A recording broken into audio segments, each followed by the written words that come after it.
You literally walked right in front of me like this, like in I hope Apple I jump, and then I was about to go A, but I was like, it was late at night too, and you're kind of like looking Oh, for I hope somewhere to I go, and you're wasn't. like,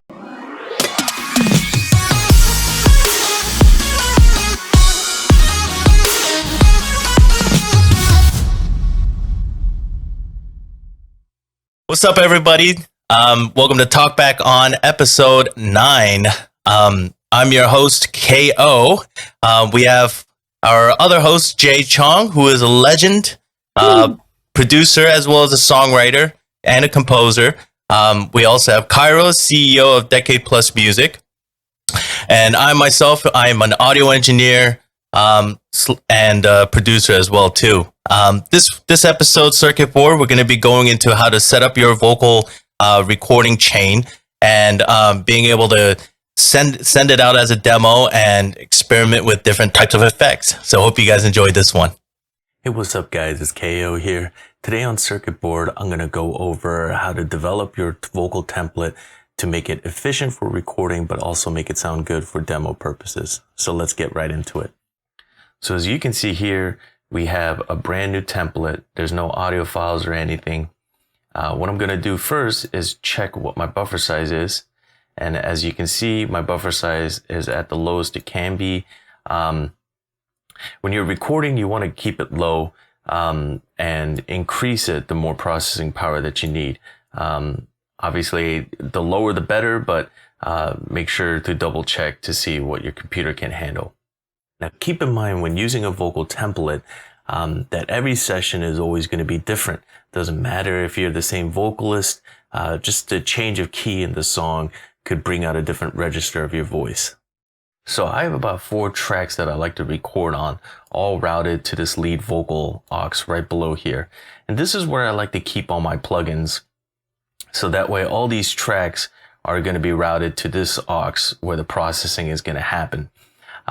This way it keeps the latency low, but I also know if certain vocals are loud, I could just turn down this rather than having to mess around with, turning down or think about mixing when I'm recording. I personally like using sub mixes for all my vocals because it allows me to have overall control in terms of volume with my vocals, but also have the same exact processing without having to copy the plugins over and risk introducing more latency to my recording. That being said, you can see that I have some processing on my lead vox track. I have a Pro Q3, which I'm taking out some of the harsh frequencies as well as some of the muddiness, as well as a low cut filter. I have a compressor, which allows me to even out the dynamics. And then this could be any kind of EQ. This is what I call an enhancement EQ. Now keep in mind, after you compress and you do these boosts, you might have to subtract a little bit more. At the end, I always like to put a de-esser. This Waves de-esser has this female S setting that I always like to adjust accordingly to each vocalist. Now, one of the things about recording with plugins on is to make sure it's not introducing any additional latency to your recording. This could throw the vocalist off. It could just ruin the vibe. And, when it comes to recording, delivery is a huge key thing to make sure that your demos sound as amazing as possible. So please keep that in mind. I also have additional aux sends where I'm sending it to some vocal reverbs as well as other time-based effects such as delays. And I also have some delays that I can automate throughout the track as well too. Now, the reason why I like to use these top 4 tracks to record is because I'm able to just kind of have all my edits and comp on these top 4 tracks. Rather than having them all split out and trying to find where the vocals are, I kind of have them all in this corner right here. Now, once I have all the vocals comped and ready to go, I will just drag them down to this lead vox track or even to the background vocals tracks. Coming down here, we have our background tracks. This is where I like to use a stereo submix rather than mono. And the reason being is because I'm able to use these tracks to pan my backgrounds and make them sound as good as possible. As you can see here, my background highs are going to be a little bit narrower in terms of the panning compared to the mids as well as the low. I'm able to put different processing on there as well too. I have several different EQ adjustments, but also a different set of compressors and aux sends as well too. Now, as you can see on this low, I have added an additional compressor just to make it a little tighter, and there isn't any reverb because I want to make sure that it sounds as good as possible, but as clear as possible as well too. Last but not least, I have all of my vocal effects here. Rather than putting them on the tracks, I have every bit of control just using aux sends, but more importantly, be able to just do additional processing. For example, I have this EQ on my plate verb, just to make sure that it sounds as nice as possible for the recording. Now, one thing to note is all of my vocal channels, as you can see, my lead vox submix, as well as my background submix, and even my effects all route to this all vox channel. This gives me an overall control between the music track as well as the vocal track. That way, if the beat is at a good volume, but your vocals are way too loud, you can just turn everything down right here without having to just, figure out which vocals need to go down, or possibly ruin the levels of your mix just by individually controlling them. Then I would just put some basic mastering processing on there just to make it as loud as possible. Now, when creating a template, it's all about efficiency. Especially if you have ideas running into your head, you just want to be able to record it as fast as possible. A template is a great way for you to get started. However, just keep in mind that every little session that you do requires some sort of adjustment, as well as giving it some love as well too. So I hope you guys enjoyed this one, and I'll see you guys next time. Welcome back, everybody. Hope you guys enjoyed this one. We have a very special guest here for you today. He's a worldwide international pop star. He's also a songwriter, actor, influencer, and television host. Please welcome Kevin Wu, everybody. Woo, woo. Woo! Hello, everyone. Kevin Wu here. Thank you for having me. I'm excited to be here. Awesome. Thank you for being able to hop on. Before we talk about your brand new single, which is a great record, by the way, let's go back let's go back to how it all started. Oh, wow. It's going to take days. The long journey. But first of all, hey, Jay. Hey, Kairos. It's been a while. Hope you guys have been well. Yeah. See you, man. Yeah. We're all out here in LA. It's cool. Yeah. But to give you guys a quick background of my journey and my career, I was in a K-pop boy band called UKISS for the past 15 years. Left the group around 4 years ago, and now I am a solo artist out here making music in the US. And I just released my new single called Got It. It's all in English. So yeah, that's like my life in a nutshell, but we can get into details if you want. Yeah, man. Yeah, love the single, man. Thank you. Yeah, as soon as it came out, I was like streaming it on Spotify. I saw that. I saw your story. Thank you, Jay.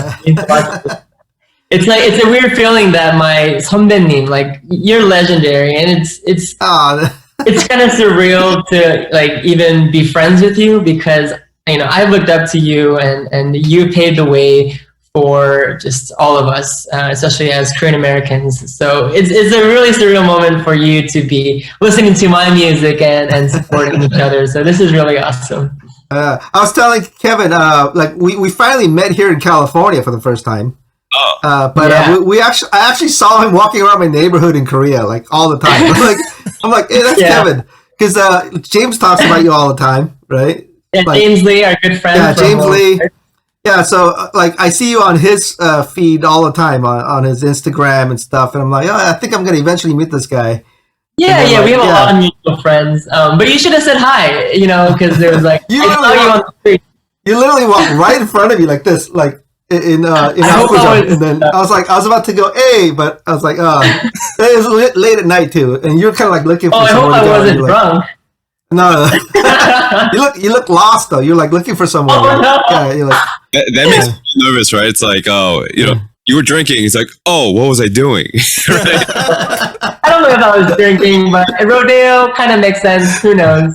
But yeah, we actually connected over Clubhouse, and we finally got to meet in person. And Jay's been an incredible 선배님 to me. He's been giving me a lot of good advice, and not even just about music, but in life in general. So yeah, it's awesome. What would you say was your inspiration coming up in this industry? I know, just kind of going with Jay, and like, I'm sure there's like a lot of people that you saw as mentor, people that was, that inspires you just throughout your career. Sure. Yeah, well, I grew up in a small town called Danville in Northern California. And then I grew up, surrounded by a lot of music because my family was very musically talented. My uncle's an opera singer. He lived in Germany for almost 20 years. Oh. My dad plays multiple instruments. We always sang in the house. I even had a karaoke machine, a very stereotypical Korean of me to have a karaoke machine in the household. But yeah, I just loved singing at an early age. I was part of my praise team in church. I was a part of my school choir. But really, what really got me into the K-pop industry was watching a lot of Korean shows. And back in the day, we had the VHS tapes. Yeah. Wow. You're from that era? Yeah. All right. In middle school then. Those are great memories to go, to the market with my parents and stuff. But yeah, I watched a lot of Korean music growing up, and like G.O.D, of course, Solid 선배님, and even after that, like Rain, JYP, H.O.T, like that was my era of K-pop, and I don't know, something about their music and their performance on stage, it kind of intrigued me to learn more about my roots. And I'm Korean American, so I was more Americanized, but like I wanted to visit Korea. And when I did one summer in 2006, I begged my mom to audition for a K-pop singer, or it wasn't even necessarily like idol back then. I just wanted to perform. Right. And then I auditioned at multiple places like JYP, SM, and whatnot. But I got into an agency and I debuted at 16 after 3 months of signing. Wow. So you actually debuted before you Kiss, right? There was a. So yeah, I debuted in a group called Sing, Xing, which means star in Chinese. And I was there for 2 years, and then I re-debuted in UKISS, which was much more longer running group. Yeah. But yeah, my inspiration was a lot of K-pop. So that's how I got interested into dancing and performing and all that. Yeah. Now, were you auditioning out in Korea or out here in California? I did one audition in Berkeley. JYP, Rain, and Tim, they had a joint concert at UC Berkeley. I was there. You were there? I was there.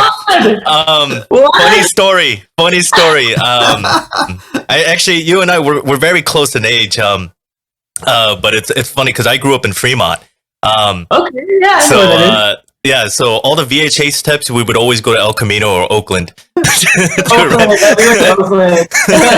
But I remember there was a specific Korean radio station, and it was that joint concert was close to my birthday, and my mom submitted a letter to that radio station, and they read it out loud saying that my son, his birthday's coming up, he's getting more acne now, he's getting pimples all over his face. The radio host is reading this and laughing his butt off, but he said the end, he said, "We'll send you 2 tickets," and I was like, okay, this is interesting. So that was my first ever K-pop concert that I ever went to, but I do remember that one very clearly. Wow! Oh my God! So Park 선배님, Rain were big influences in my life. It was really cool to see them up close and performing, and there weren't that many. I mean, K-pop wasn't a thing back then. It was mostly for the Korean community, and it was just like all Koreans. And then just seeing that evolve into what K-pop is today, it's an extraordinary journey. But I'm excited to share a little bit about that with you guys today. You played a huge role because you were right at the heart of it. And yeah, I think when we debuted, that's when it really started to launch out to the global market. Like Shiny, 2PM, Big Bang, Wonder Girls, Soonyashide, Yukis. Like that was when we had a lot of international members in our group. Yeah. Before that, there weren't that many English speakers. But in my era, there were so many international members. And I think that's how it really kind of grew into a global genre. And that's when we started to do tours all over the world, which is insane. Well, you guys were one of the first groups to do like an original album in Japanese, right? That's right. Yeah. So, yeah, definitely. Like, I think that's incredible because like seeing where K-pop is now and how big it is internationally and you guys crossing that bridge, that's pretty incredible. Well, before us, it was like Boa Sambanim, of course, and then TVXQ, Super Junior, that era. But also we were one of the first groups to perform in Latin America, like Peru, Mexico. Yeah. And one of the first groups to have international members as well, right? Yeah, we had 3. Yeah. Which is quite new. You had like a Thai member, right? Thai member. No, we had a Macau member. His name was Alexander, and then another member was Eli. He's from Washington D.C. So and then we had other members who spoke Chinese and Japanese. So we spoke like 7 languages in total as a group. Wow. So that language barrier was very, very, non-existent with the fans. Yeah, because before you guys, I think, people made K-pop bands and then they blew them up really big in Korea and then they wanted to go international. It was sort of a second thought. And then by the time they come to the U.S. or anywhere, they can't speak the language. They're like, oh no. So eventually, yes, everybody started having international members, or at least Korean Americans who speak English or bilingual. Yeah, nowadays it's a must. Yeah, I think BTS is one of the few groups that have all just Korean members. RM speaks English, but he's never lived abroad. So yeah. But their English is like just accelerated so fast, Because I remember when we were doing that reality show, and they were out here like recording a rap album. Remember that? Yeah. It was called like something in LA. They were doing like a joint collaboration with artists out here and the whole hip hop scene in LA. Yeah. Reality show. That was right before like they blew up here. Yeah, and they couldn't communicate with each other. And they're like like this, and now they're all speaking English. So it's cool. Yeah, it's crazy. Yeah, have you guys been to KCON before? KCON, actually, I was in Korea the whole time KCON was going on. So like. Oh, and then the pandemic hit. Yeah, and the pandemic hit, and now the KCON is it still around or?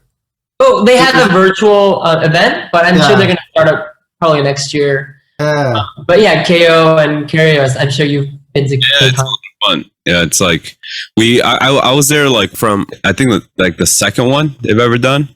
Wow. Early stages, Was that at Irvine? Yeah, I forget where it was, but it was in Irvine. Really?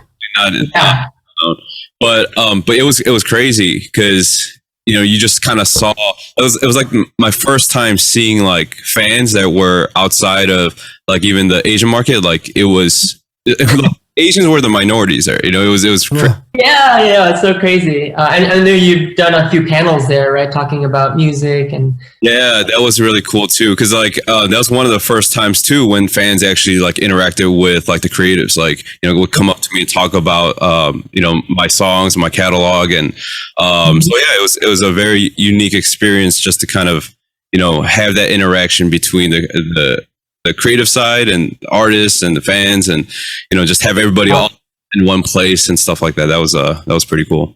Yeah, but yeah, I was gonna ask you too, because I feel like being in it almost feels like UKISS was meant to be an international group, just like with the different members and I feel like you bring this like this unique factor where, growing up from the US, as Korean American, you take a lot of the influences from here over there, as well. And so we've talked about that where like, I feel like, growing up here, we have the slight edge because we get to hear the radio here. A lot of things that circulate, in LA, in Hollywood, we get to kind of hear it first and experience it first before anyone else does. And so when you're able to bring that kind of, culture and color into this group, I think that also kind of, adds to what makes UKISS so unique, right? Would you say that as well?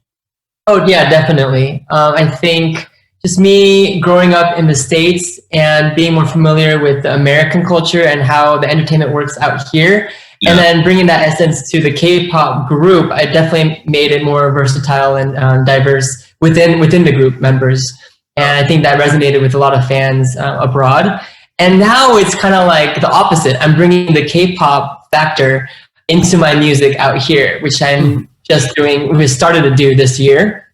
And funny thing, you mentioned about radio and how everything kind of gets heard here first.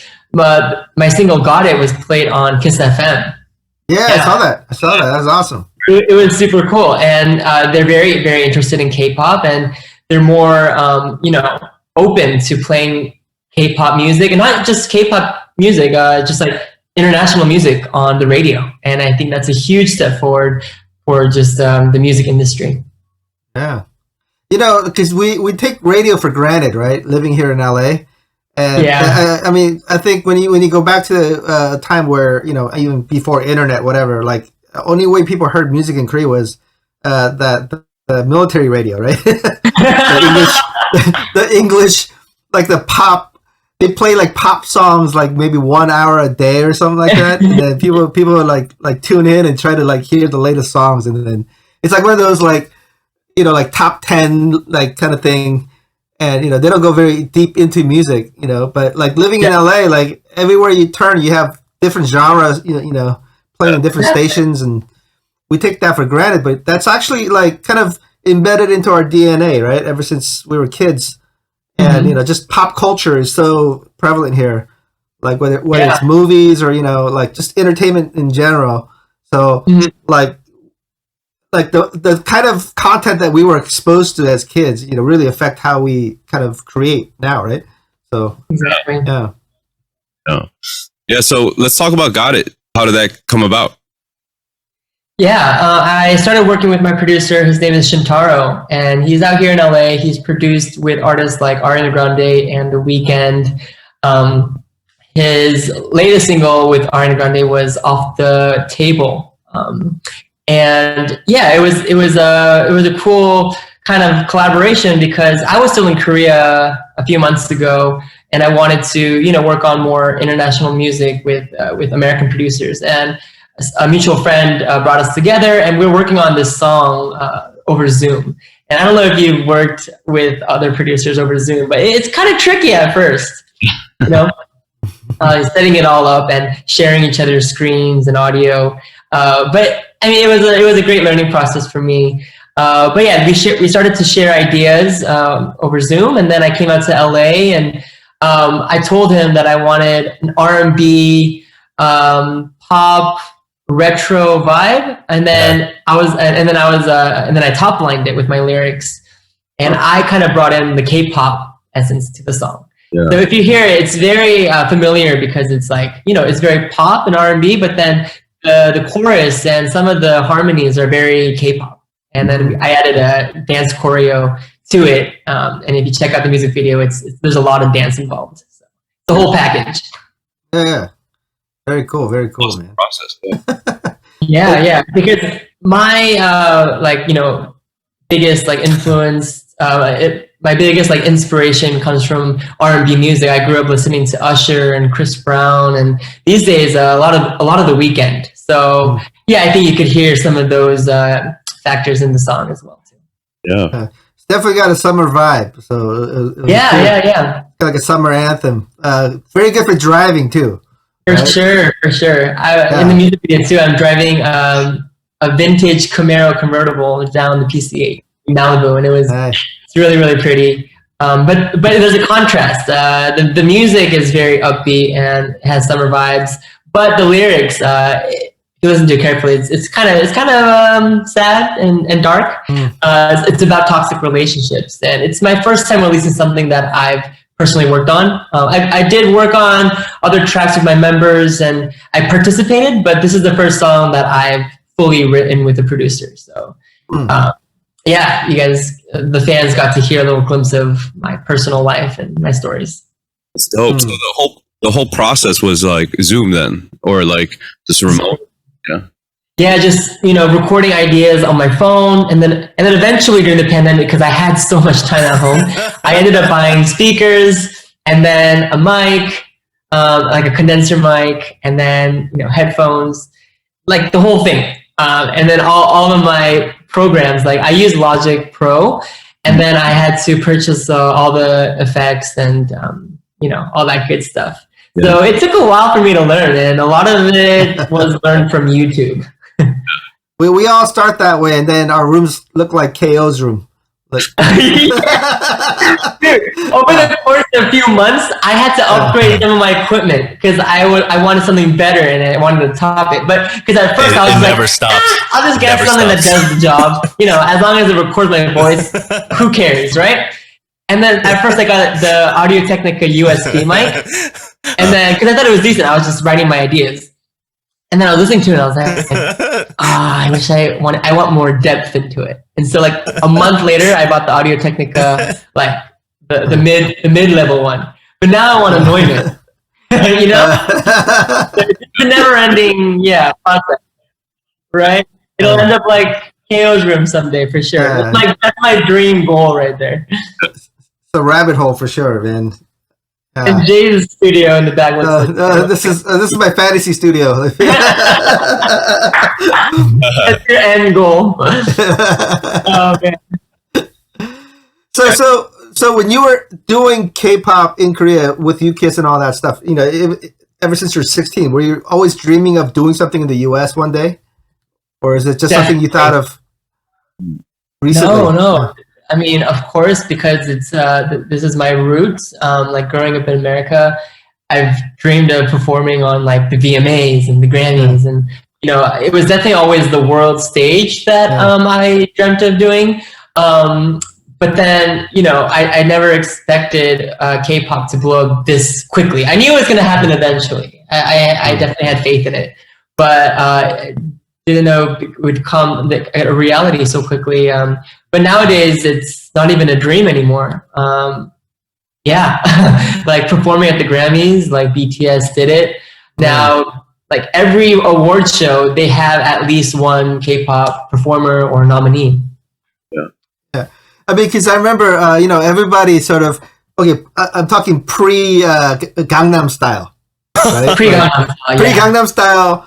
Like there was a time where everybody's trying to go international, right? But like it wasn't really happening, right? So like people are kind of faking the funk, right? Like so they'll say stuff. Yeah, they would put out articles in Korea saying, they did this and that overseas, and you can't confirm it, Or I've even heard stories where like record labels would go to like London and go to like a record store and put their CDs in there, and take pictures and say, "Hey, our records are in the stores in London," right? I've heard stuff like that. You heard it, so it's everywhere. Everybody's heard it. So there's been that type of thing, and then I think when Gangnam Style really like literally broke the YouTube like counter, and I think he set the bar so high with that song, that video and all that.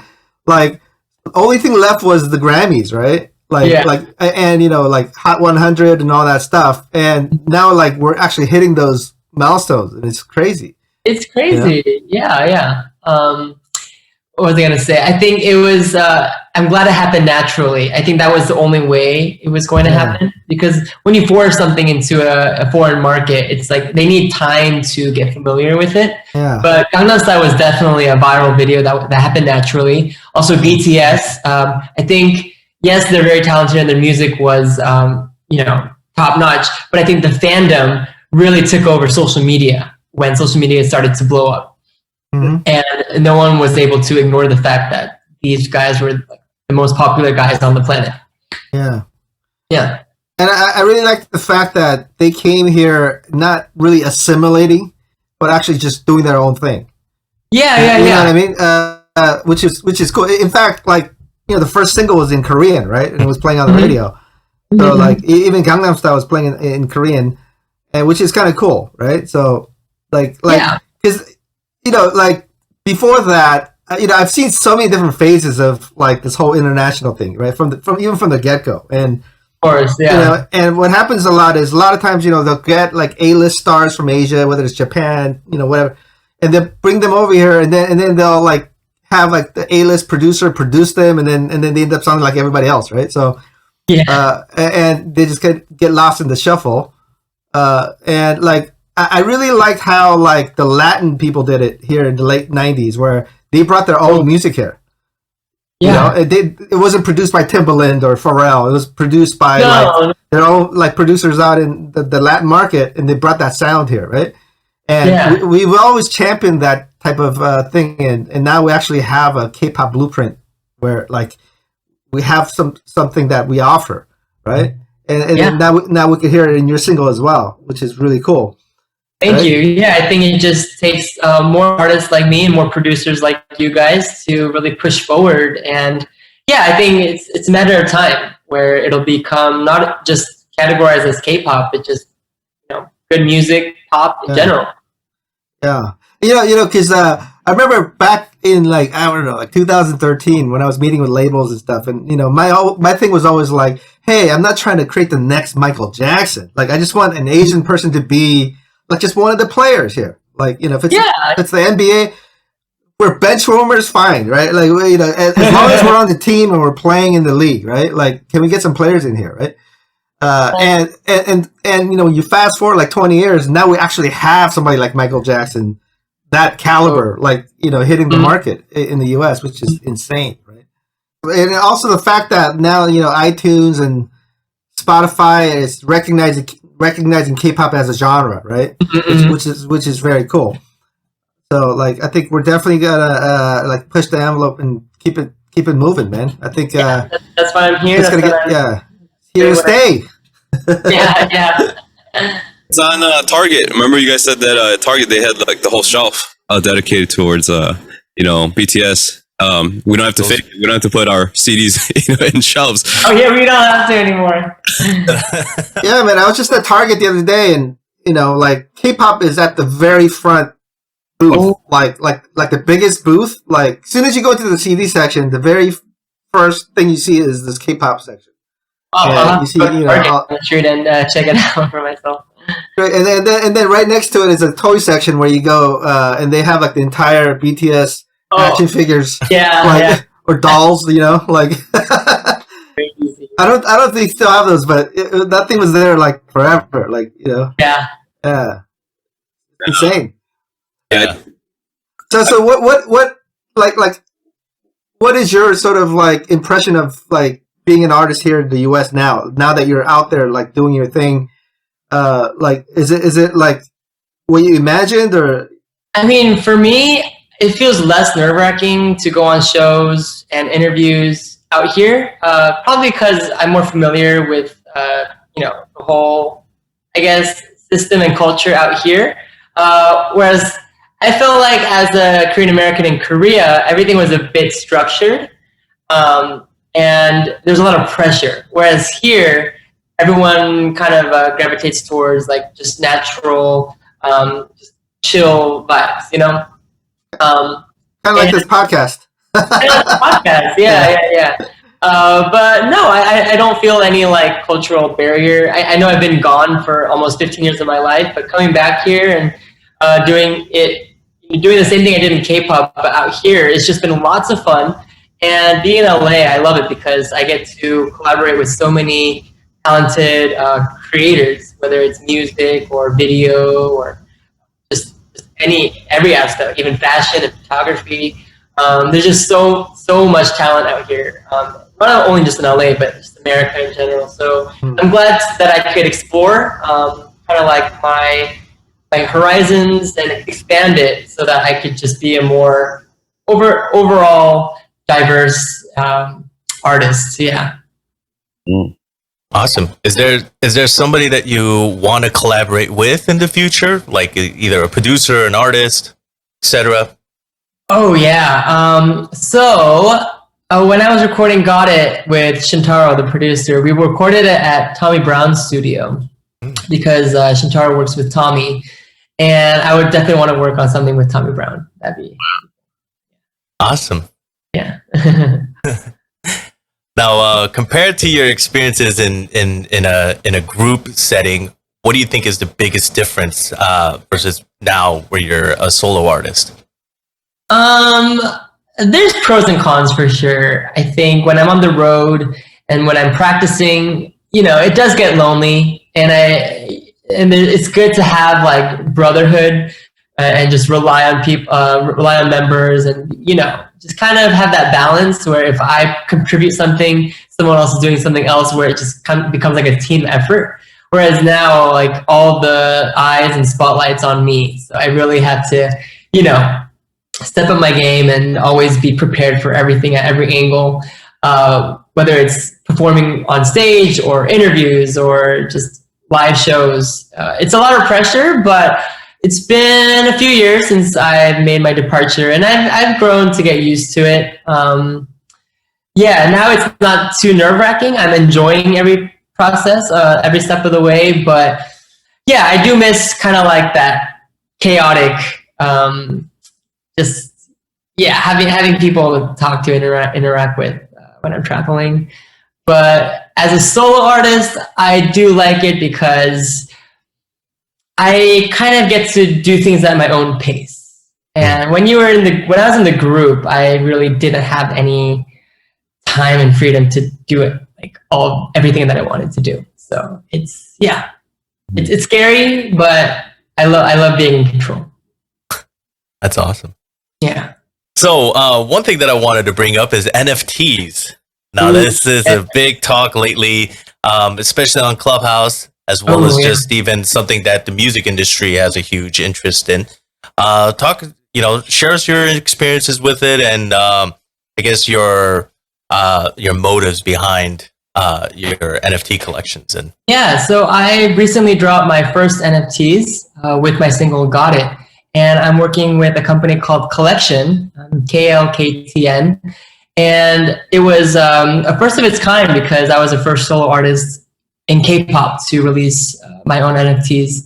And the reasoning behind this release was to, make NFTs more relevant and familiar in the Asian market. Right now, it's very, it's very well known out here in the States. But I feel like the Asian community and even the fandom out there, I wanted to be that bridge. And moving forward with technology and art and music, I feel like NFTs were a great way to introduce it to my fans.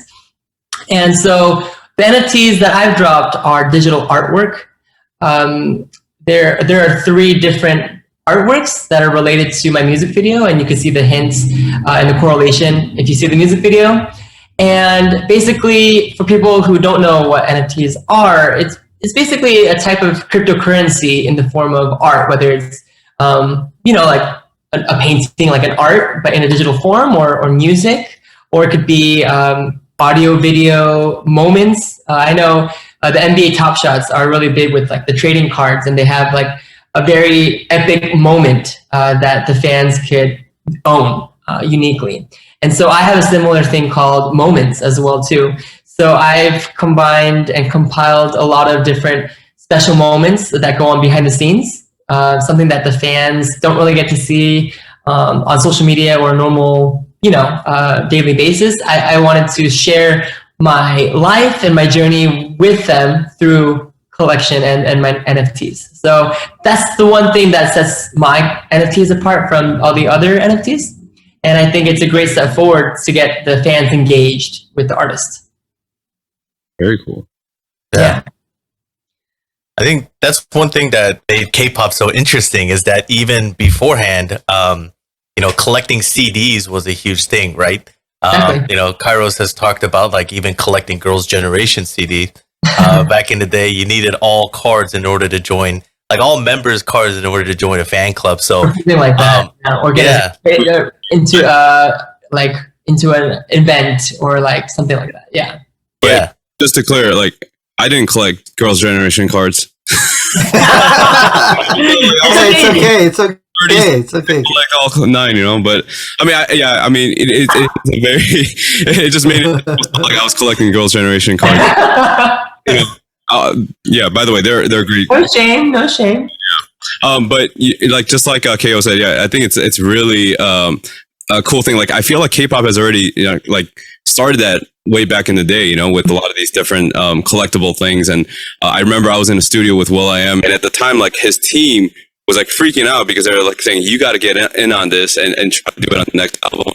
I remember he kind of made a joke about it. Like he put a CD into a Kleenex box and said, "My music makes you cry," and it was all in good fun. But collecting cards and all that stuff happening even just way before NFTs, I feel like K-pop has always been kind of ahead of the curve. Yeah, that's why there's such a huge potential for NFTs to do well in K-pop and the Asian market, because fans are already familiar with collectibles, and with the world moving so quickly, and even like without travel, it's hard to get like things in person, because long time ago fans used to travel to Korea and get like the albums and the photos personally. But I feel like through the digital world and the crypto world, it's just much easier for them to have ownership over just content and digital content. Yeah, that's true. I mean, even just talking about like driving over to Oakland, or in my case, like El Camino. To pick up that VHS tape just to watch a drama or listen to some K-pop, it's still a hassle. But now if there's CD selling at Target, or if we have access to digital means, then that just helps for people all around the world to be able to listen to all different kinds of music, including yours as well, and get a better connection too. So I think also the reason why I wanted to do this is because with my NFTs, you don't have to have cryptocurrency like Bitcoin to purchase them. It's on a blockchain called Flow, and fans are able to purchase them with credit cards and just regular, currency. So that's one good factor. And also later down the line, these are limited editions. So once other fans want a special NFT or a special moment, like the ones I described before, the fans will have to either trade or resell them for, a higher value. So that's all going to be really pretty cool in the future. Sure. Is there a specific artist that you collab with? Like visual artist? Yeah, there's a visual artist called MMBP that I collaborated with. They also, they made the NFT digital artwork, and also they do a lot of crazy stuff with artists in Europe and America, and they're just super talented. And I was very honored to create something very, very cool with them. And it's a great opportunity for like a visual artist to actually have ownership too of their work, right? And to get royalties and to get compensated for their work, which is I think that's how it kind of started. Before artists like Blau and The Weeknd started to make music NFTs, I think it started with digital artwork. Yeah, where artists minted their artwork. Yeah. I think that's everybody's saying NFT is the future. And it's great because as artists and musicians and producers, we get to have full ownership over our creation. Yeah, very cool. Very cool. Yeah, I've been trying to get Peniel an NFT. Hopefully for his future releases, he could do something with NFTs.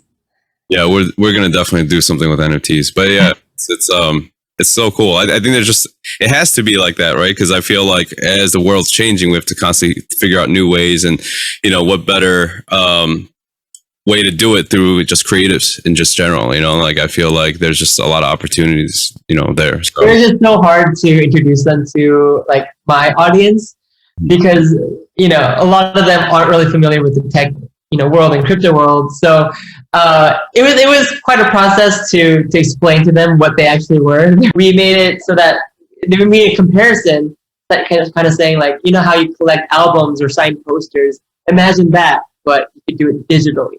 So, and then they're like, oh, okay.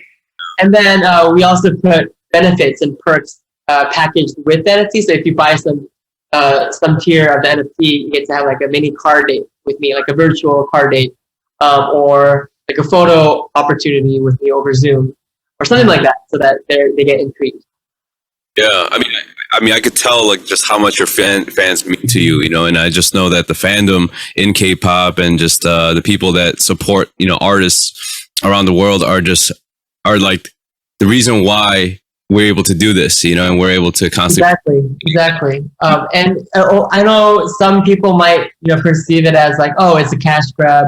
They just, you know, are doing it for the money. But for this company that I'm collaborating with, Collection, they really wanted to focus on the engagement with the fans and the interaction and giving back to the fans, because they supported us since day one, and we're giving them, you know, content that they can't get anywhere else. Sure. So we want to make them feel like they've you know, they're along the journey with my journey and helping me grow as an artist. So that's a really cool concept for me. Yeah, that's incredible.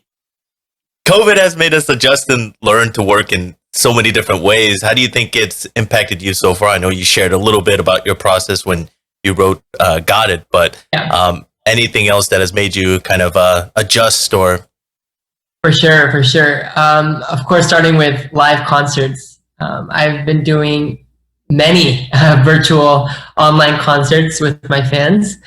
And I think even after, you know, COVID has vanished, I think it'll stay for good. I think it's a great way to connect with the international audience.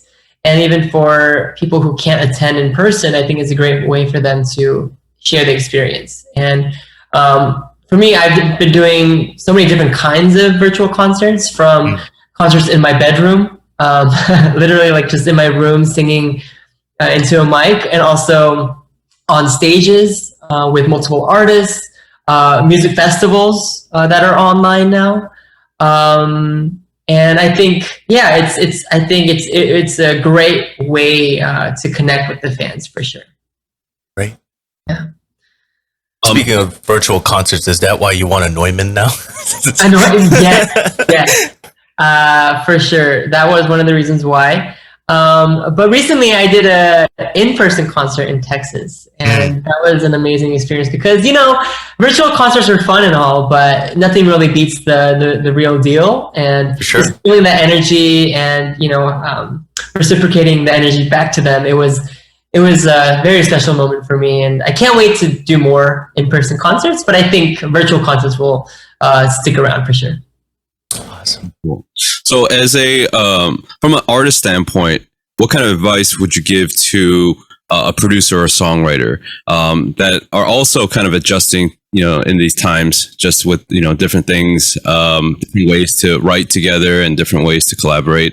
I think the artist insight is always great, because a lot of times, you know, as a songwriter or producer, they send their stuff, they pitch, they work with publishers, but they don't really get to see the process, you know, once it leaves their hands into, you know, the record labels or the publishers. Mm-hmm. So, I would love to just kind of hear, your take or your view in just how that process can be better, or just, you know, or any advice that can help songwriters and producers today.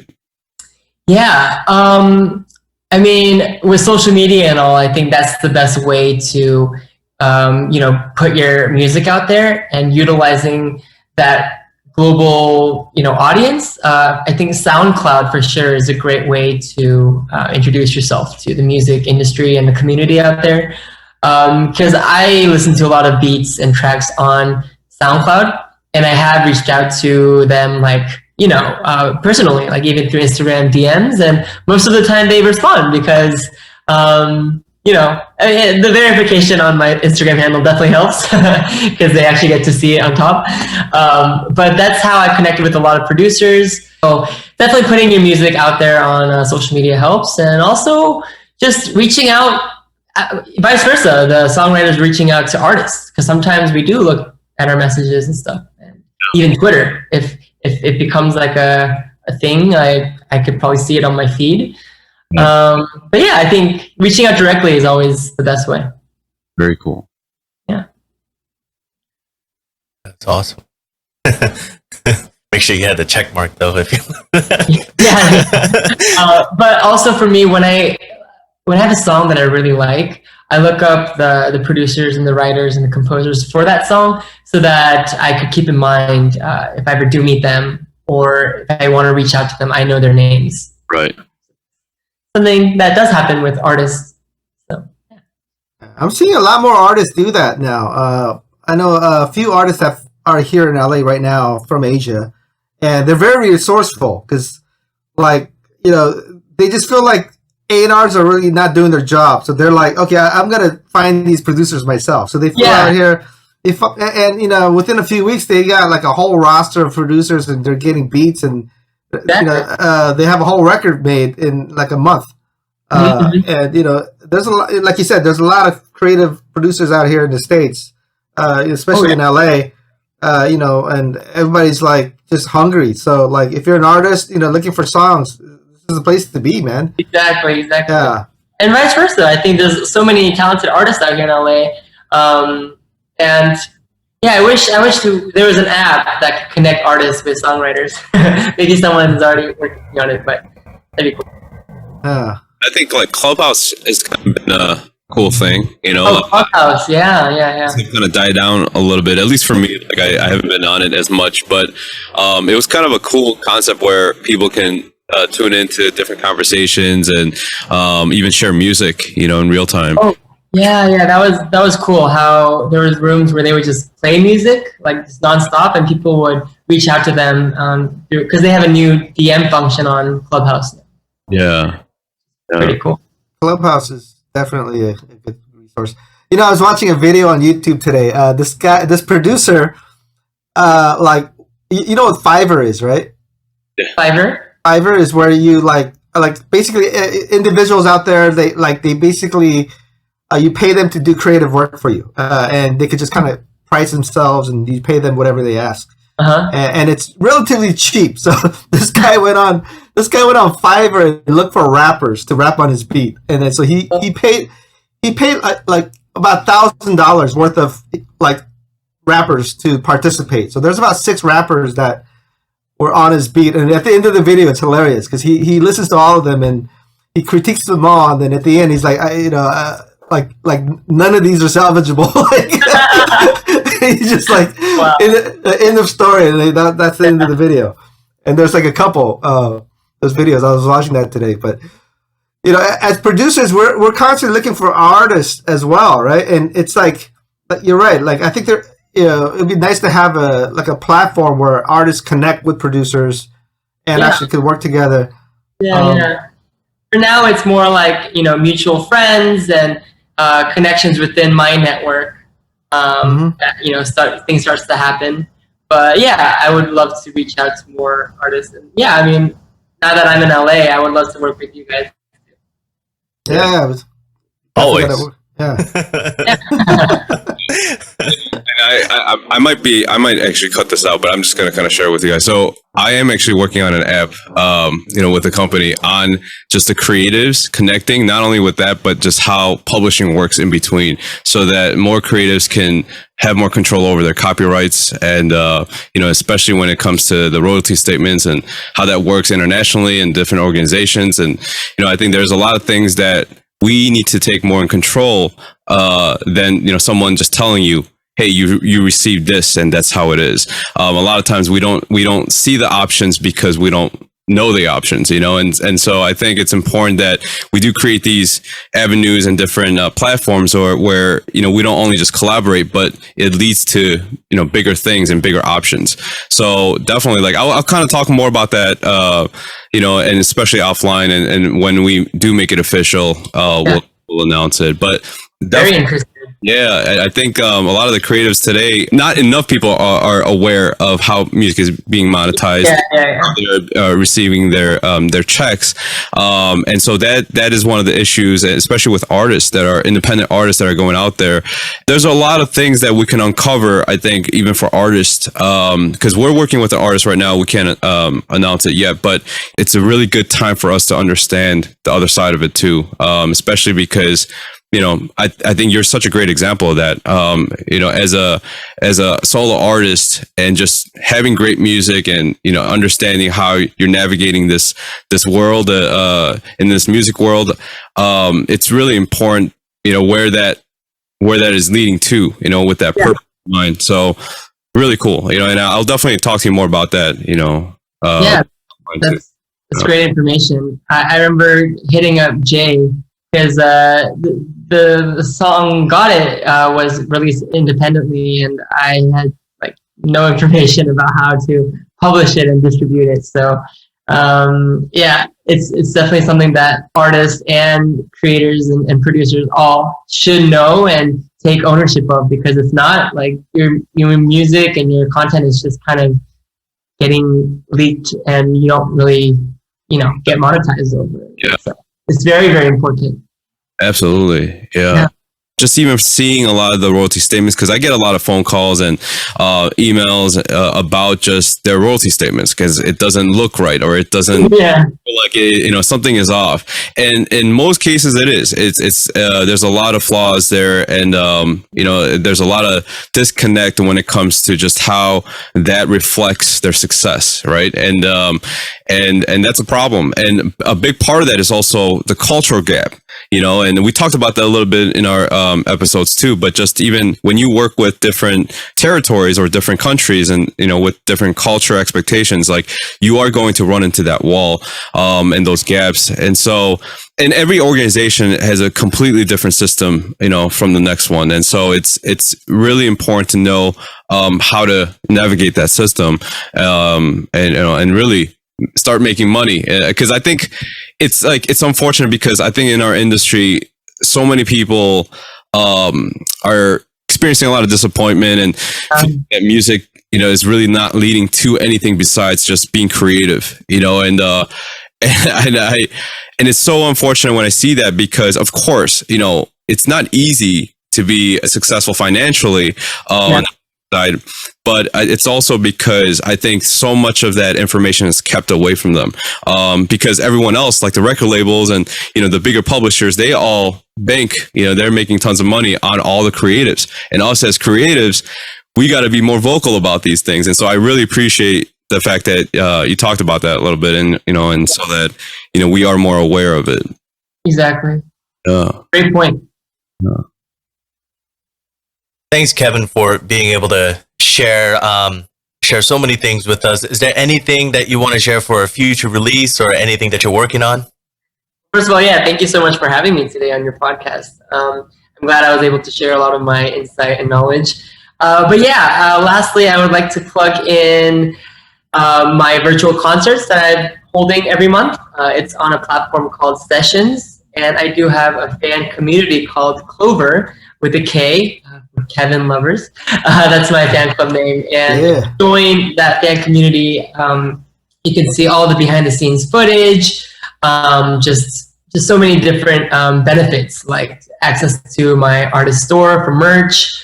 Also, I do a lot of live activations, not only like musical related, but also like cooking shows, music sessions, like how I write music on Logic Pro, like yoga sessions. I do a ton of different types of live stream shows on Sessions. So please check it out. It's on my socials, which is on Instagram, Twitter, YouTube, TikTok. I do all of that. So make sure to keep in touch with me. And I'm also working on new music. So stay tuned. Awesome. Yeah. Jae-Hong, I know you got something coming out. Oh, actually, So September 3rd, a new single is coming out for my solo project called Savian. It's an alternate spelling of the word Savian, like the savior. But it's Saviyyn, and you can check that out at on Instagram, Savian Music, or my Instagram, I am Jay Chong. There's gonna be some updates and the links, so definitely check that out. Cool, Jay. I look forward to it. Oh yeah, it's called Daylight. Daylight. Ooh. Yeah. Cool. Daylight. Awesome. All right, guys. Thanks for tuning in today. I think one thing that we can take away is never forget where you came from. We talk a lot about our roots, what inspired us to become who we are today. So never forget who you are. Be proud of who you are, because that all can be expressed in what you're doing today and make you such a better person. So hope you guys enjoyed this episode. Until next time, see you guys later. You guys, bye.